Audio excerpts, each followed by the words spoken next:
A Palavra de Deus.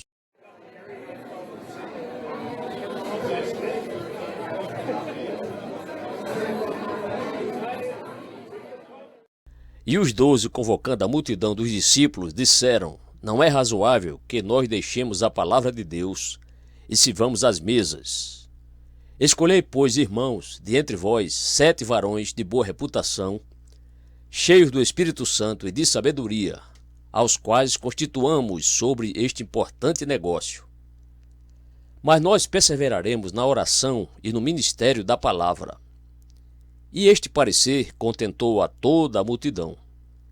E crescia a palavra de Deus, e em Jerusalém se multiplicava muito o número dos discípulos, e grande parte dos sacerdotes obedecia à fé. Atos 6, versos 2 a 5 e verso 7. Agora eu quero chamar a atenção de vocês particularmente para as declarações feitas nos versículos 2, 4 e 7. Versículo 2. E os 12, convocando a multidão dos discípulos, disseram: Não é razoável que nós deixemos a palavra de Deus e sirvamos às mesas. Versículo 4. Mas nós perseveraremos na oração e no ministério da palavra. Versículo 7.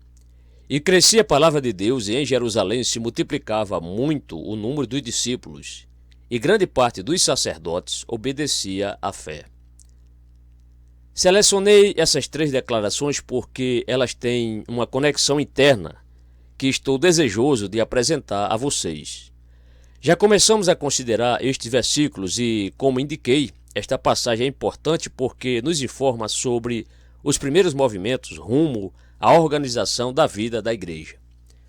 Vemos aqui a formação de uma espécie de diaconato, o chamado e a designação de diáconos, e isso em si e por si é de grande interesse. Não é esse o nosso motivo em chamar a atenção para esta passagem, mas é meu desejo salientar a importância deste assunto. Penso que nós, desta geração, temos negligenciado a doutrina da igreja. Como evangélicos, particularmente, temos tido demasiado interesse por movimentos em detrimento da igreja, e é a igreja que é muito central no ensino do Novo Testamento. Contudo, na presente hora estamos estudando esta passagem. Deixe-me lembrá-los, porque aqui nos é dada uma explicação do caráter e da natureza da Igreja de Deus, sua atividade e o modo como ela põe tudo isso em prática. Como temos visto, os apóstolos foram confrontados por uma aguda crise. Que deveriam fazer? Deveriam dedicar-se à caridosa obra de aliviar a pobreza das viúvas? E a decisão deles foi uma das mais importantes que a igreja já tomou. No estudo anterior, vimos que os apóstolos, conduzidos pelo Espírito Santo, declararam que a tarefa primária da igreja era ministrar a palavra de Deus, pregar o evangelho. Todas as outras coisas, mesmo as obras de caridade e de bondade, eram secundárias em relação à pregação. E vimos as razões dessa decisão. Pois bem, tendo feito isso, chegamos a algo que, obviamente, decorre disso. Se a tarefa primária da igreja não é servir às mesas, porém pregar o evangelho, como será que ela deve fazê-lo? E graças a Deus, aqui isso nos é dito claramente. Aqui, mais uma vez, há uma questão vital. De todas as confusões do mundo atual, e a confusão política e filosoficamente e em todos os demais aspectos, a mais trágica é a confusão sobre a mensagem que a igreja tem que pregar às pessoas. A igreja, e somente ela, recebeu a incumbência de pregar a mensagem. Daí, em que consiste a mensagem? Bem, este é um assunto de grande disputa e debate no presente. Enfrentamos face a face o problema primário e fundamental da autoridade, a autoridade da nossa mensagem. E enquanto não entendermos bem isso, não adianta prosseguir.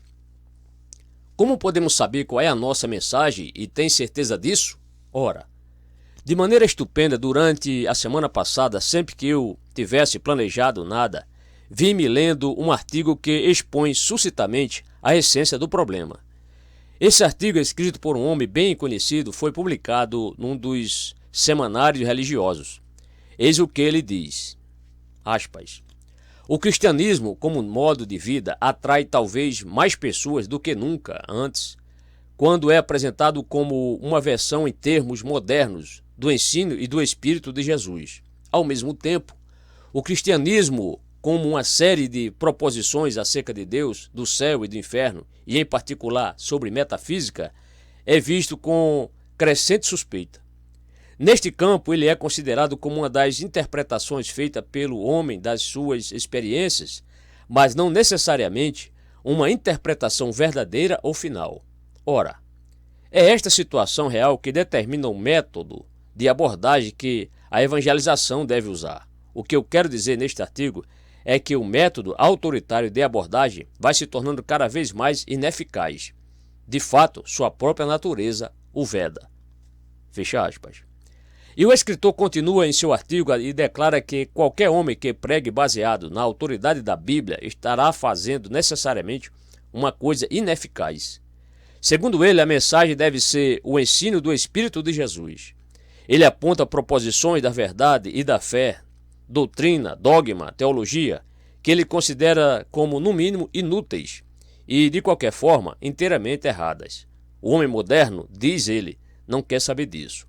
Bem, eu poderia dizer muita em réplica, porém não quero perder o meu tempo.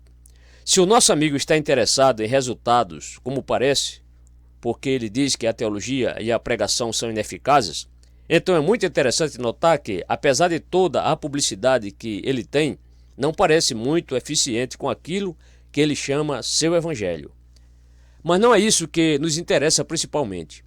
A questão é, estaria ele certo? Seria curado o diagnóstico que este homem faz da situação? A mim me parece que a resposta é dada simples e claramente aqui em Atos capítulo 6. Tudo o que devemos fazer é considerar o que os apóstolos e os cristãos primitivos fizeram, porque foi isso que trouxe a igreja à existência. Lemos, ora, naqueles dias, crescendo o número dos discípulos, crescia a palavra de Deus. E nos é dito de novo, e em Jerusalém se multiplicava muito o número dos discípulos, e grande parte dos sacerdotes obedecia à fé. Capítulo 6, versos 1 e 7. A pregação era a primeira atividade da igreja, e foi o que ela voltou a ser em todos os períodos de reforma e de avivamento. Essa é a nossa resposta a este escritor que diz que a pregação da palavra é ineficaz. Essa sempre foi eficaz. Portanto, visto que a igreja começava pela pregação, a essência da prudência é voltar a ela. A igreja, então, não deve gastar seu tempo servindo às mesas, e sim deve ministrar esta palavra. Esta ênfase percorre todo o livro de Atos, e Paulo exorta Timóteo dizendo, conjuro-te que pregues a palavra instes a tempo e fora de tempo. 2 Timóteo 4, versos 1 e 2. Note as expressões empregadas nesta passagem de Atos. A palavra de Deus, o ministério da palavra, a fé. Permita-me salientar novamente que não estou interessado nisso por gostar de polêmica. Eu não gosto. Não permita Deus que algum de nós goste. O apóstolo me fez lembrar esta noite, quando subi a este púlpito, que ao servo do Senhor não convém contender. 2 Timóteo 2, verso 24. Eu não quero contender, não quero discutir e debater, mas como tenho algum interesse pelas almas de vocês e pelas almas dos homens e das mulheres, e como sei que terei que responder por meu ministério ante o trono e o tribunal de Cristo, eu devo adverti-los contra o erro moderno, esta perigosa negação da verdade e da mensagem pregada pela igreja cristã. Esse é meu único motivo. Oxalá Deus me habilite a apresentar esta mensagem em espírito e em verdade, e queira Deus conceder a vocês, meus amigos, o mesmo espírito ao ouvirem o que estou tentando dizer. Qual é o dever da igreja? É ministrar. É o ministério da palavra de Deus, da fé. O que é que isso nos diz então sobre a nossa mensagem? Qual é a nossa autoridade? Tenho tentado analisá-la para vocês. Primeiro, devemos entender bem que a nossa mensagem é a palavra de Deus. É uma palavra vinda de Deus. Os apóstolos dizem, não é razoável que nós deixemos a palavra de Deus e sirvamos às mesas. E aqui está o ponto de partida, o ponto no qual tantas ideias modernas se extraviam irremediavelmente. Quando as pessoas falam sobre o homem moderno e sobre pensamento moderno, já se desviaram da prática da igreja primitiva. O cristianismo não é pensamento humano, não é teorizar ou filosofar. Estes apóstolos eram incapazes disso.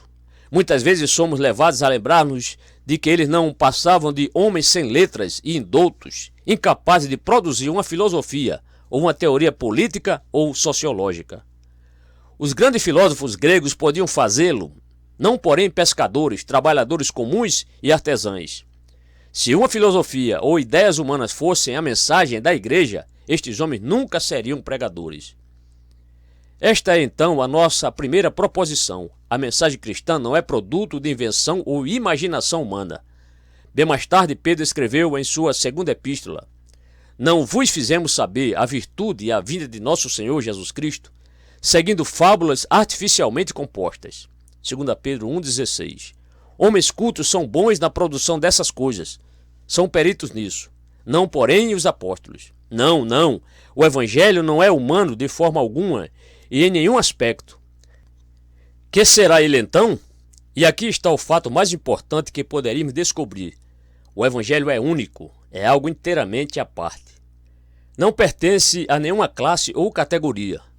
Ele permanece isolado e só porque é a palavra do Deus vivo. E essa é a reivindicação feita por esta mensagem e que é feita por toda a Bíblia. Nós pregamos a Bíblia porque ela é a palavra de Deus e não palavra de homens. Permita-me dizê-lo dessa forma. Do princípio ao fim, a Bíblia se declara revelação de Deus. Este é um dos grandes divisores de águas da vida e do mundo, e para mim, é surpreendente que alguém possa ficar confuso sobre isso. Revelação é o oposto de pesquisa, é o oposto de busca e esforço humano, o oposto também de imaginação e de inspiração poética ou da musa. Revelação é o véu corrido por Deus, é a verdade dada e tornada límpida e clara para os homens e as mulheres. Eu poderia citar muitas passagens da Bíblia para consubstanciar o fato de que a mensagem bíblica vem por revelação de Deus. Um conhecido versículo refere-se à questão geral da criação.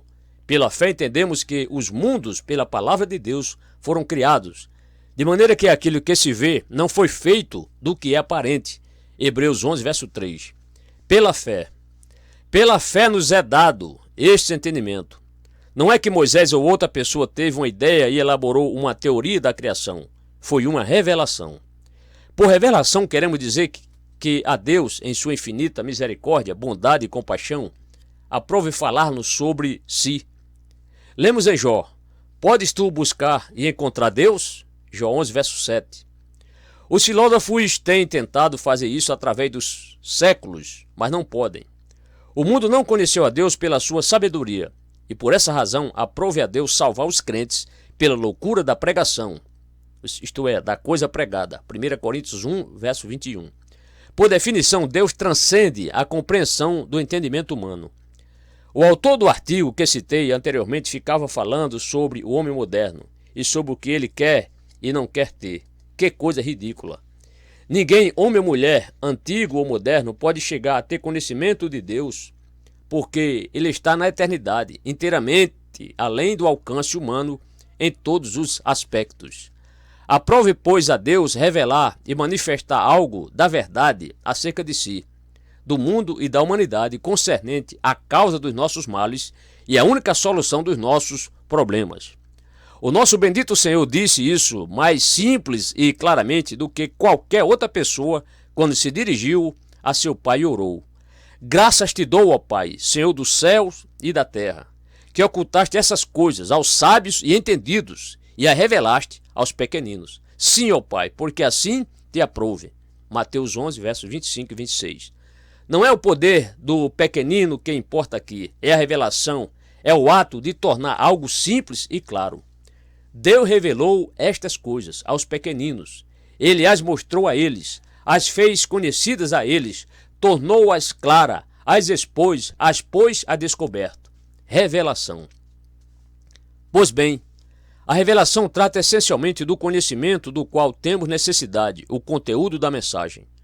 Observem como o apóstolo Paulo se expressa sobre isso ao escrever aos Coríntios. Mas, como está escrito, as coisas que o olho não viu, e o ouvido não ouviu, e não subiram ao coração do homem, são as que Deus preparou para os que o amam.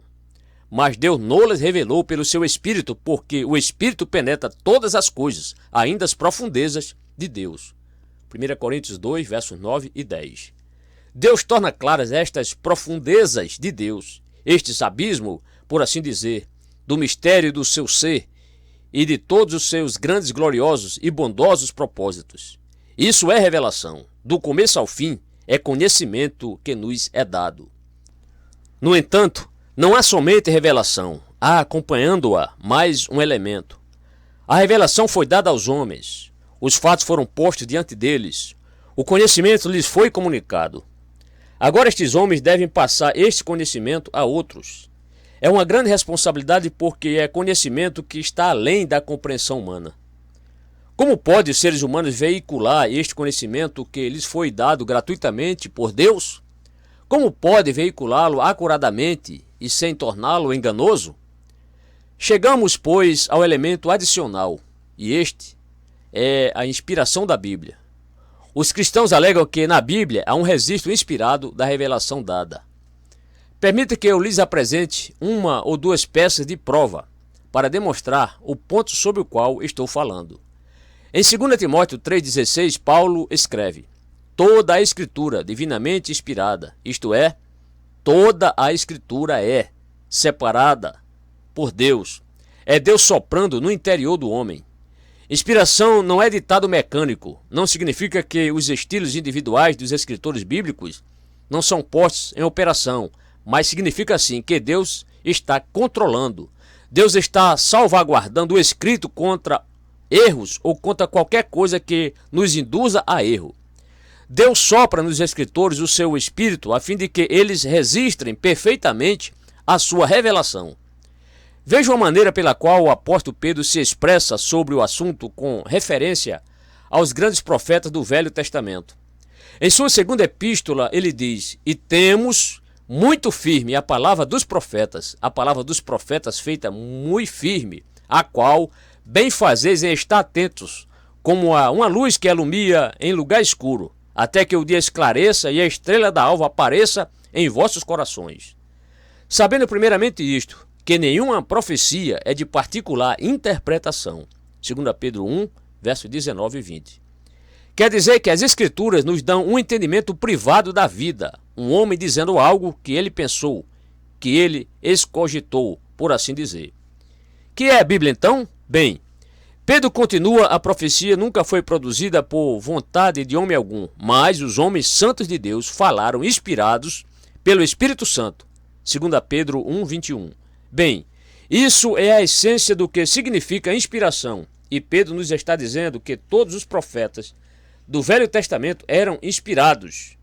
Muitos dos profetas eram grandes homens, concedo isso a vocês, porém nenhum deles diz: estive pensando sobre isso, averiguei profundamente o problema e, tendo lido a respeito, cheguei a esta conclusão. Nada disso. O Espírito do Senhor veio sobre mim. O peso do Senhor, o Espírito do Senhor se apossou de mim. É isso que eles dizem. O conhecimento é dado e eles ficam cheios de uma espécie de entusiasmo divino. E, para seu próprio espanto, eles proferem palavra de Deus. Na verdade, Pedro diz que eles nem sempre entendiam o que escreviam, mas mesmo assim escreviam porque sabiam que era Deus que estava lidando com eles. Essa é a história da profecia. É de fato a história do Velho Testamento em geral. E o nosso Senhor se arrogava a mesma inspiração para si e para o seu ensino. O Espírito Santo veio sobre ele em seu batismo ministrado por João no Jordão, e a seguir ele voltou para Nazaré. Entrou na sinagoga e disse: o Espírito do Senhor é sobre mim, pois que me ungiu para evangelizar os pobres. Quando terminou a leitura, disse: hoje se cumpriu esta escritura em vossos ouvidos. Lucas 4, versos 18 e 21. É o mesmo princípio, pois não lhe dá Deus o Espírito por medida. João 3,34. E a mesma coisa é verdade a respeito de todos os escritores do Novo Testamento. Os apóstolos, como Pedro já havia lembrado ao Sinédrio, vimos isso no capítulo anterior, eram testemunhas de certos eventos. Contudo, isso não lhes deu autoridade. Precisamos de algo mais. Eles não eram apenas testemunhas oculares, eram homens aos quais fora dado entender o sentido das coisas que eles tinham visto e ouvido. Foi isso que fez deles apóstolos. Foi daí que eles derivaram a sua autoridade. O Senhor tinha exposto pessoalmente o significado da sua morte e da sua ressurreição. Vocês certamente se lembram de que, com a extraordinária franqueza e sinceridade que caracteriza os 4 evangelhos, somos informados de que, após a crucificação, estes mesmos homens estavam abatidos, humilhados e decepcionados.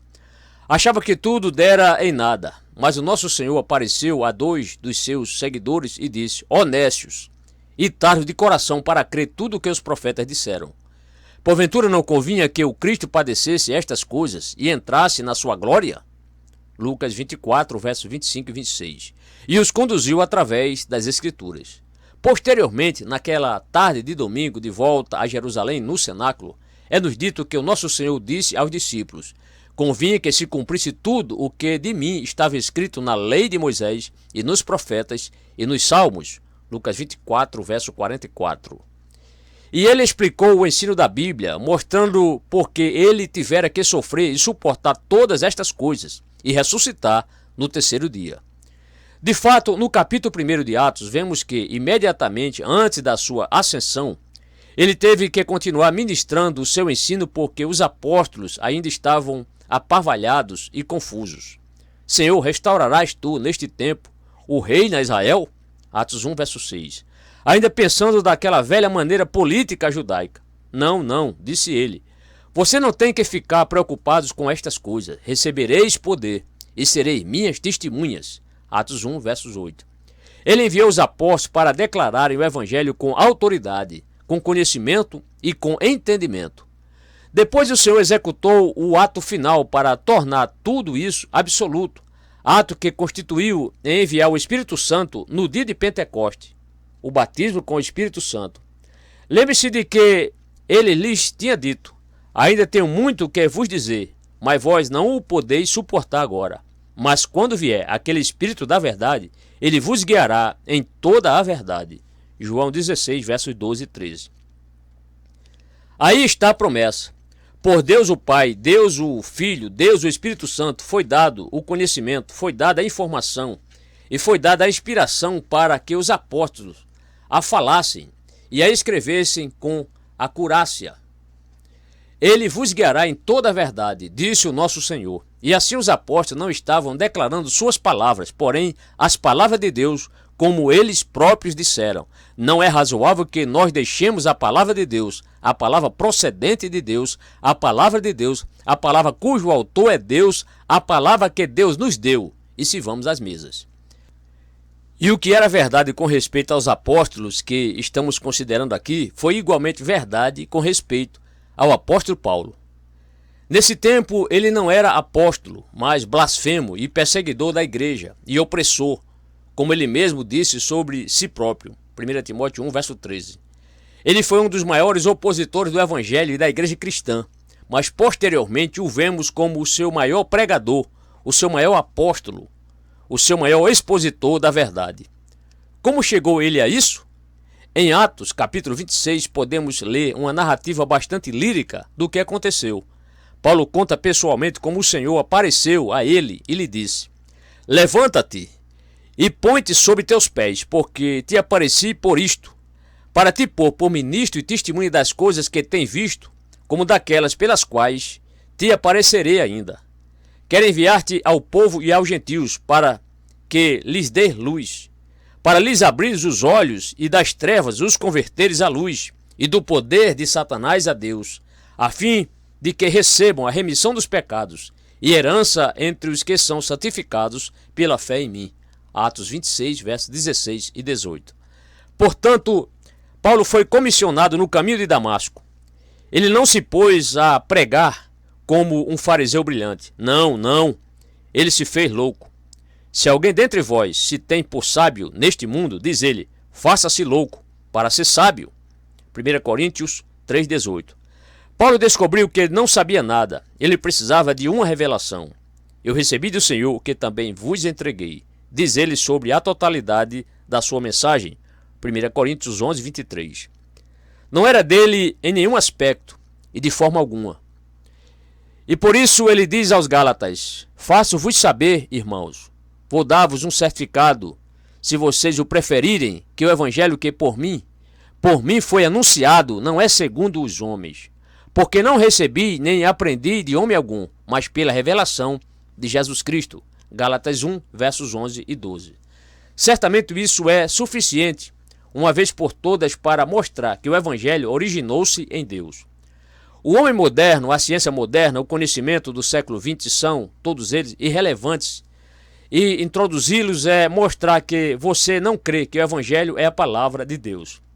Você não deve nem ficar nervoso sobre isso. Esta é a palavra de Deus, que uma vez por todas foi dada aos santos. Judas, versículo 3. E o passar dos séculos não afeta nem no mínimo grau. É uma palavra procedente da eternidade, onde não existe tempo e onde não pode haver mudança. É a palavra do Deus vivo. Temos aí, pois, o nosso primeiro ponto. E aqui está ele diante de nós, em Atos, clara e simplesmente. Mas aqui nos é dito também algo que é igualmente importante. A palavra pode ser definida e pode ser exposta em proposições. Digo isso desse modo por causa da moderna objeção a um evangelho proposicional. Vocês certamente veem a denúncia contra tal evangelho no artigo que citei para vocês. Ele é rejeitado em termos do espírito da era e do conhecimento moderno. Se você pregar um evangelho autoritário, dizem eles, você estará cortejando o desastre. Que astúcia é essa? Que completa incapacidade de entender a verdadeira essência da verdade. Segundo a ideia moderna, o que necessitamos é o Espírito de Jesus. E se você for aos evangelhos em busca do ensino ético de Jesus, você captará o seu espírito maravilhoso. Depois você denuncia a teologia e não gosta do apóstolo Paulo porque ele era teólogo e um judeu legalista que impingiu o seu legalismo a este evangelho simples, a este espírito ético e maravilhoso de Jesus. Mas quando você faz isso, o que lhe fica é uma espécie de socialismo e pacifismo. Todavia, isso é considerado como sendo mensagem da igreja cristã, o único ensino que o homem moderno está disposto e pronto a crer. No entanto, de fato e de verdade, os homens e as mulheres modernos não estão dispostos e prontos a crer neste evangelho moderno. O certo é que, graças a Deus, eles se mostram não estar tão prontos a crer nisso, como não estão prontos a crer no evangelho autêntico. Eles são mais sábios do que alguns dos homens que os louvam parecem pensar. Contudo, eu estou aqui para dizer que não importa o que as pessoas pensam, o nosso dever é pregar a palavra de Deus, e ela não é um nebuloso Espírito de Jesus ou alguma disposição geral, mas sim uma mensagem que pode ser definida, uma mensagem que pode ser exposta em proposições. Isso pertence à essência mesma da posição do Novo Testamento. Nota as expressões empregadas com relação a esta palavra. É chamada a fé. E crescia a palavra de Deus, e em Jerusalém se multiplicava muito o número dos discípulos, e grande parte dos sacerdotes obedecia à fé. Também é chamada a verdade, como vemos em incontáveis exemplos. Em sua carta a Timóteo, o apóstolo diz: porque isto é bom e agradável diante de Deus, nosso Salvador, que quer que todos os homens se salvem e venham ao conhecimento da verdade. 1 Timóteo, capítulo 2, versos 3 e 4. A verdade é um ensino particular e específico. Além disso, que é a igreja cristã? Ou São Paulo novamente: mas se eu tardar, para que saibas como convém andar na casa de Deus, que é a igreja do Deus vivo, a coluna e firmeza da verdade. 1 Timóteo 3, verso 15. Ela é essa grande torre erigida, na qual a verdade é afixada e exposta como em cartaz. É a coluna, o suporte que sustém e expõe a verdade. É algo específico. Paulo de fato prossegue e a define. E, sem dúvida alguma, grande é o mistério da piedade. Aquele que se manifestou em carne foi justificado no Espírito, visto por anjos, pregado aos gentios, crido no mundo e recebido acima da glória. 1 Timóteo 3,16. Fato. E é dessa maneira que sempre se vê o Evangelho apresentado em todo o Novo Testamento. A fé, a verdade. Ou vejam também como Paulo se expressa sobre isso em sua segunda epístola a Timóteo. E o que de mim, entre muitas testemunhas ouviste, o que estas coisas, estas particularidades confia a homens fiéis, que sejam idôneos, para também ensinarem os outros. 2 Timóteo 2, verso 2. Mas no versículo 8 há uma coisa ainda mais específica. Lembra-te, Timóteo, de que, seja o que for que os homens digam, seja o que for que os adversários como Himeneu e Fileto e todos os demais digam, e de que Jesus Cristo, que é da descendência de Davi, ressuscitou dos mortos segundo o meu evangelho. O meu evangelho é algo específico, não é? Não é um sentimento vago. Lembro que uma vez eu li um sermão sobre as palavras, o meu evangelho, e vejam como aquele pregador as interpretou. Disse ele, o importante é você poder dizer o meu evangelho? Claro, pode ser que não seja de ninguém, mas qual a questão é seu? E ele quis dizer, você teve alguma espécie de experiência? Não importa se ela se assemelha à de outras pessoas. Não importa se você defende a mesma verdade defendida pelo adorador que está no banco do próximo ao seu. Não importa se a noite passada você foi ao culto religioso oficializado na igreja de Santo Martins in the Fields e ficou ao lado de anglicanos, católicos, romanos, membros da igreja ortodoxa e seguidores de Confúcio, Buda e Maomé. Deus tem misericórdia de nós. Não. O evangelho é o meu evangelho. É particular, separado e definido. Paulo diz isso constantemente, e estas verdades significam a diferença entre a vida eterna e a morte, perene e para sempre. Ele escreve aos Coríntios, também vos notifico, irmãos, o evangelho que já vos tenho anunciado, o qual também recebestes, e no qual também permaneceis, pelo qual também sois salvos, se o retiverdes tal como vô-lo tenho anunciado.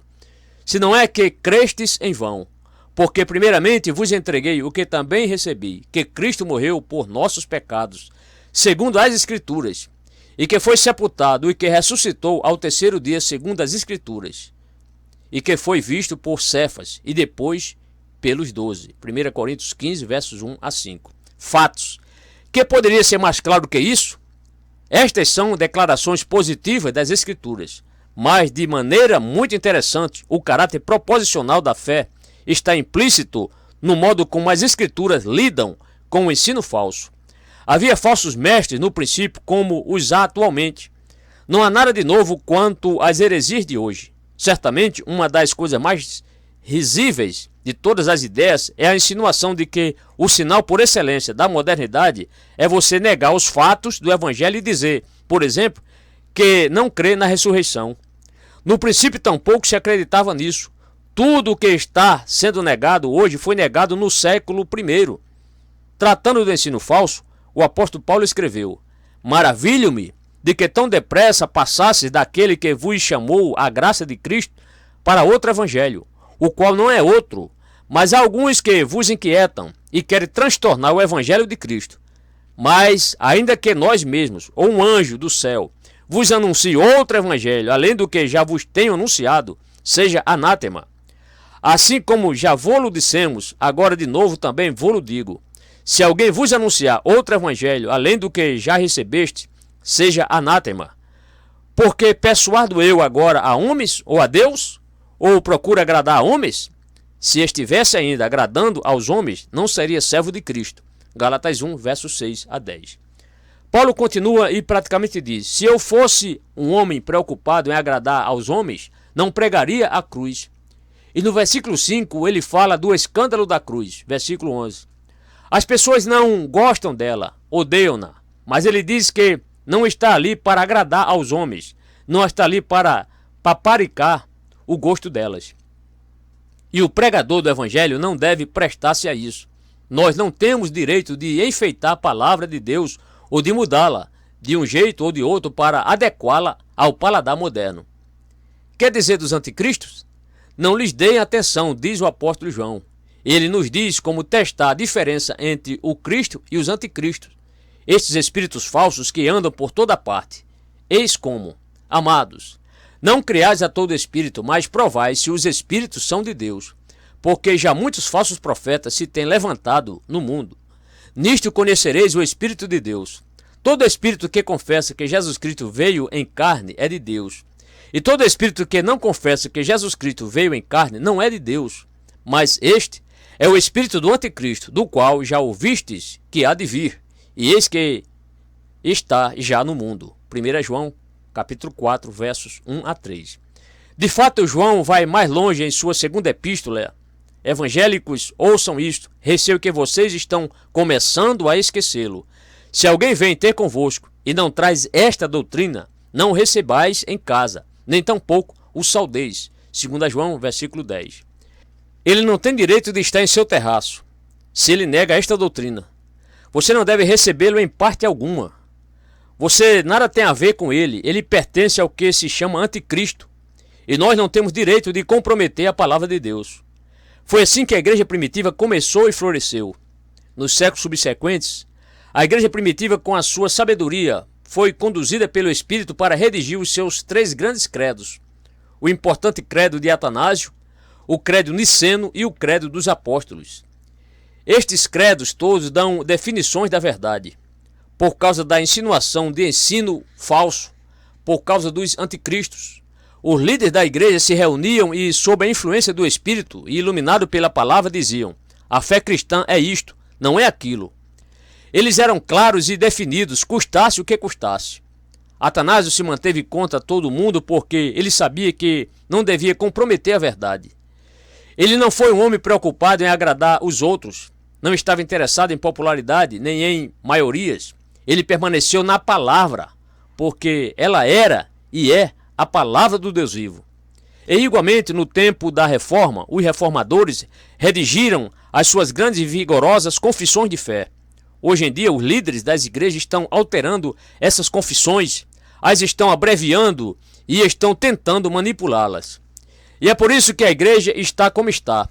É por isso que o mundo está como está. E não há esperança enquanto não voltarmos a esta palavra, que se pode definir em proposições. Portanto, devemos saber no que cremos, como também em quem cremos. Estes são os puros e simples pontos essenciais, o esboço da posição toda, sem a qual a igreja estaria acabada. Tente ela fazer o que tentar. São os absolutos. Qual é então a verdade? Devemos ver isto com clareza. O apóstolo alegrou-se em poder dizer isto aos anciãos da igreja de Éfeso, porque nunca deixei de vos anunciar todo o conselho de Deus. Atos 20, 27. E a igreja sempre deve fazer isso. Ela o fez no princípio, apesar da perseguição e da oposição. Todo o conselho de Deus. Qual é a mensagem da igreja? O primeiro princípio é que ela jamais deve acrescentar coisa alguma à revelação dada nas Escrituras. Isso nos é dito grandiosamente no fim do livro do Apocalipse. Você não pode misturar a palavra de Deus com a sua própria palavra. O homem moderno não conhece nada que acrescente algo a este evangelho. Você não pode ampliá-lo. Está tudo aqui. É completo, final, absoluto. Seja cauteloso. Homens honestos, bons homens, às vezes tentam acrescentar algo a ele. Esse é o pecado tormentoso dos teólogos. Nós forçamos a nossa lógica a ir adiante, não parando quando as escrituras param, de modo que às vezes acrescentamos algo às escrituras. Isso é errado, é repreensível. Algumas declarações feitas pelos teólogos certamente não podem ser comprovadas pelas escrituras. Mas ainda mais importante, não tire nada da palavra de Deus. Este é o perigo particular da presente hora. O homem do artigo que citei fala do que o homem moderno pode e não pode ter ou receber. O homem moderno, produto da época, não acredita no sobrenatural e não pode aceitar o miraculoso. Portanto, joguem fora os milagres, demistologizem o seu evangelho. Em nome de Deus, digo eu, tenham cuidado. Não reduzam o evangelho. Mantenham todo o conselho de Deus, tudo o que foi revelado. No momento em que o pregador começa a observar o povo da sua igreja e a pensar, querendo saber do que eles gostam e do que não gostam, e pergunta a si mesmo: que é que eu posso conseguir que eles creiam e aceitem? Já traiu o evangelho. Procura agradar a homens? Pergunta Paulo. Se estivesse ainda agradando aos homens, não seria servo de Cristo. Gálatas 1, verso 10. A recusa de Paulo a diluir o evangelho vê-se em todos os seus grandes testemunhos.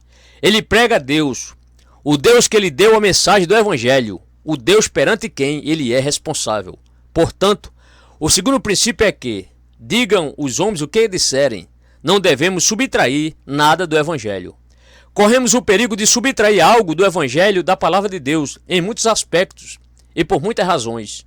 Sempre existe a possibilidade de se produzir um evangelho truncado, com o fim de agradar aos intelectuais. Alguns retiram o miraculoso e o sobrenatural, com o desejo de agradar aos não intelectuais. Outros dizem, temos que simplificar o evangelho. É tão errado, é tão perigoso subtrair elementos das escrituras para agradar aos ignorantes, como para agradar aos intelectuais. Contudo, você dirá, o ignorante não vai crer no evangelho. Não? E o espírito, onde está? Somos muito inteligentes, parece que pensamos que fazemos as pessoas crerem, mas não fazemos. Observem estes apóstolos, observe o apóstolo Paulo pregando a escravos, a soldados, a servos, a gente que não sabia nada destas coisas. Ele passou-lhes todo o conselho de Deus e eles puderam recebê-lo. Por quê? Deus não lhe revelou pelo seu Espírito. 1 Coríntios 2, verso 10. Para mim não há nada mais fascinante e romântico no ministério cristão do que ver que homens e mulheres que eu imaginava, por meu juízo humano, incapaz de acompanhar um sermão, foram capazes de acompanhá-lo e de acompanhá-lo muito melhor do que os pretensos intelectuais, como posteriormente vi quando conversei com eles. Ao Espírito Santo, meus amigos, o Evangelho não depende do pregador, mas vem em demonstração do Espírito e de poder. 1 Coríntios 2, verso 4. O Evangelho completo, espalhe-no, ele o aplicará e habilitará as pessoas a entendê-lo. O terceiro princípio é que a mensagem do Evangelho não deve ser distorcida por ideias humanas. Há nas Escrituras muitas advertências para que se não faça vã a mensagem por causa da filosofia humana. Em 1 Coríntios capítulo 1, verso 17, Paulo declara que foi enviado para pregar o Evangelho, não em sabedoria de palavras, para que a cruz de Cristo não se faça vã. Ele diz a mesma coisa em suas cartas aos Colossenses. Tende cuidado para que ninguém vos faça presa sua, por meio de filosofias e vãs sutilezas. Colossenses 2, verso 8. Não se deixe enganar pela sabedoria, pelo entendimento e pelo conhecimento humanos. Não permita que ninguém perverta o seu evangelho. Não permitam que ninguém o transtorne noutra coisa. Há pessoas que pregam a cruz de Cristo como a coisa mais bela do mundo. Coisa maravilhosa, fará o povo chorar. Mas, como já vimos, Paulo fala sobre a ofensa da cruz. Gálatas 5, verso 11. Ela é feia. Se você fizer dela algo belo, estará condescendendo em filosofar e a tornará vã. De igual modo, não tornemos vã o evangelho com a nossa psicologia.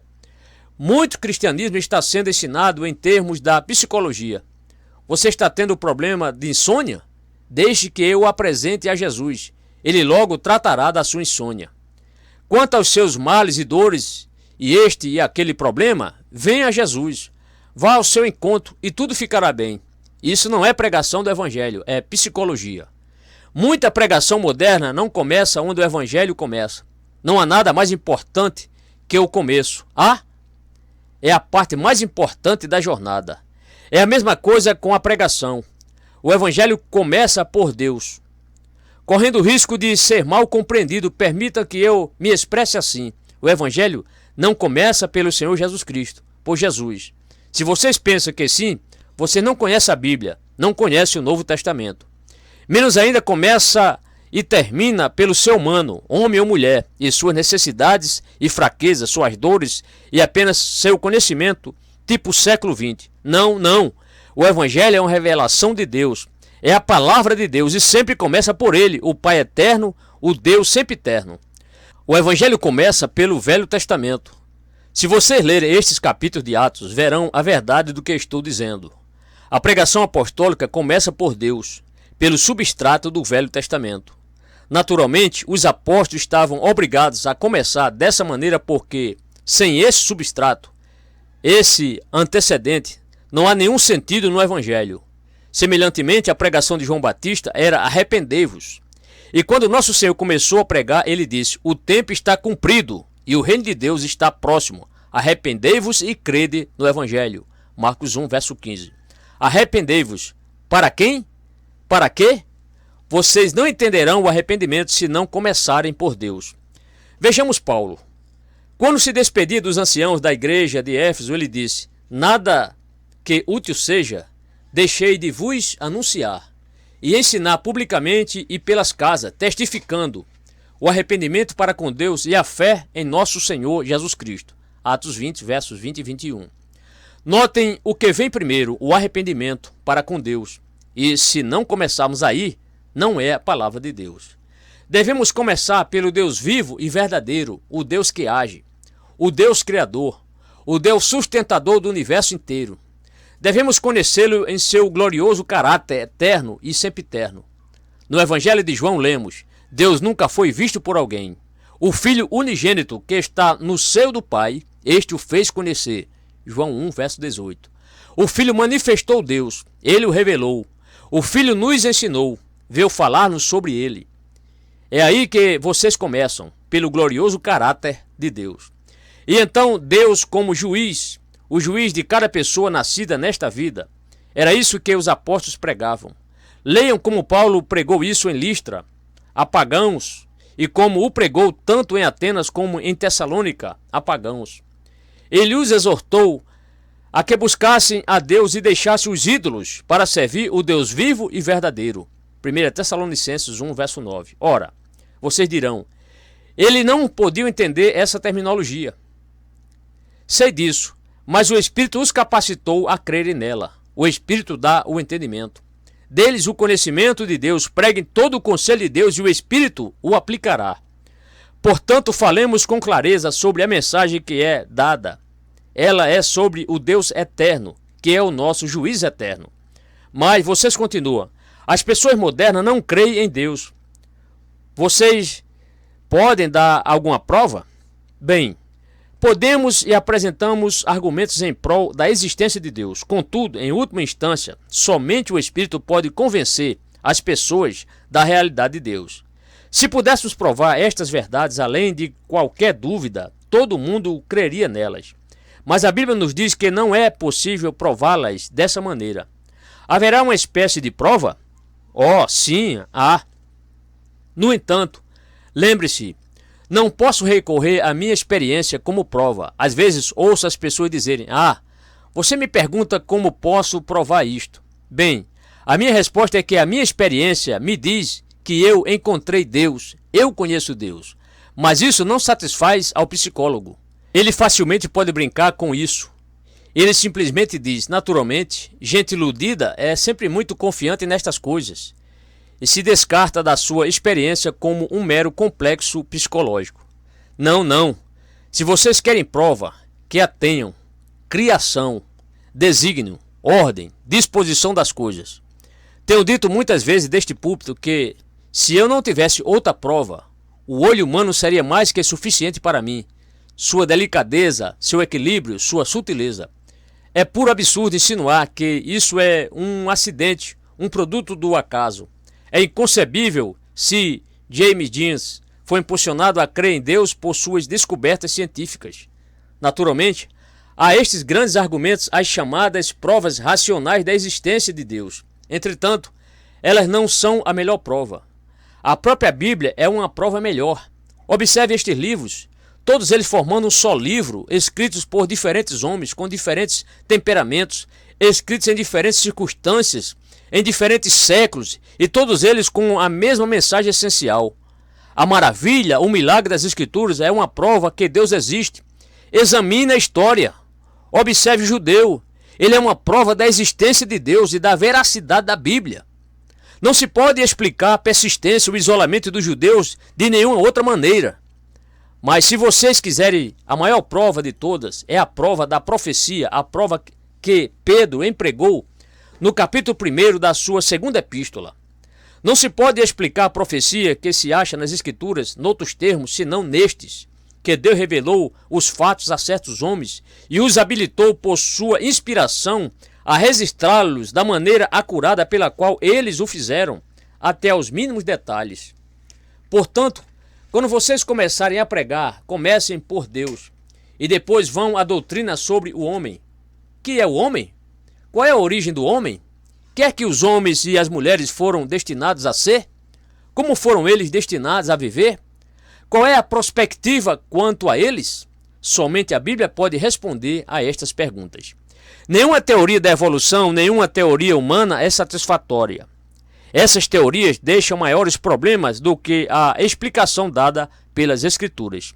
Similarmente, a doutrina da queda, nos termos em que é ensinada na Palavra de Deus, é a única explicação adequada para os problemas do mundo. Por que é que, com toda a inteligência e cultura e com todo o progresso da ciência, por que é que o mundo está como está? Observe o que está acontecendo no Vietnã e em outras partes do mundo, em nosso país inclusive. Qual é a explicação? Há somente uma.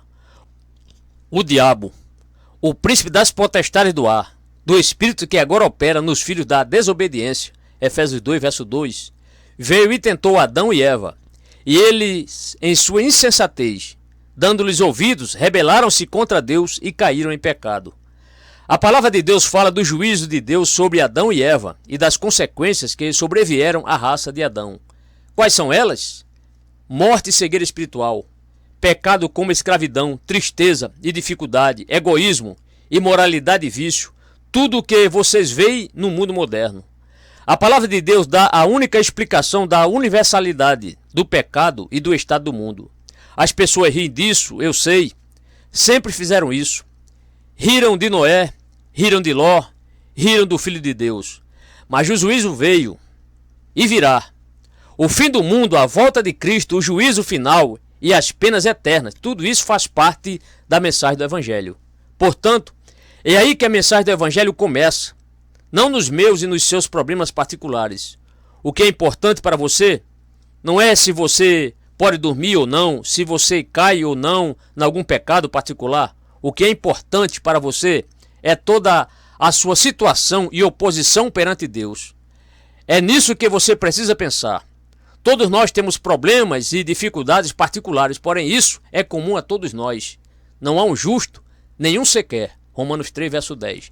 Todos nós estamos sob a ira e o juízo de Deus. Comece por Deus, e no momento em que você fizer isso, as pessoas estarão prontas a ouvir a mensagem do Evangelho.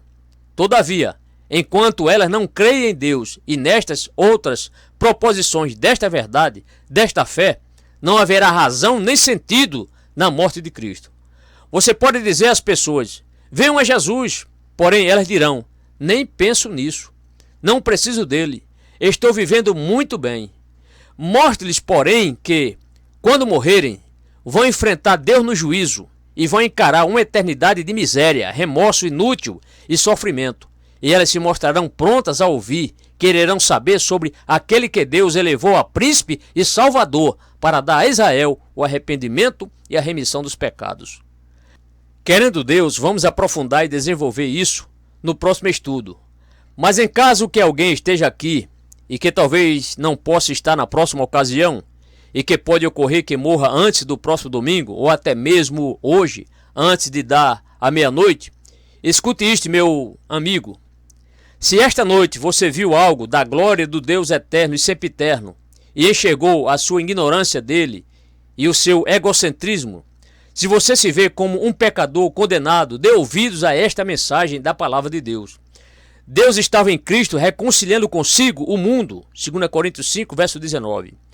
Creia que Deus o amou tanto que enviou o seu único filho a este mundo por você, para levar sobre si os seus pecados, para sofrer o castigo merecido por seus pecados, para libertar você, para dar-lhe o seu perdão, para dar-lhe nova vida e um novo começo, para levá-lo para além do juízo e, finalmente, para receber você na glória eterna.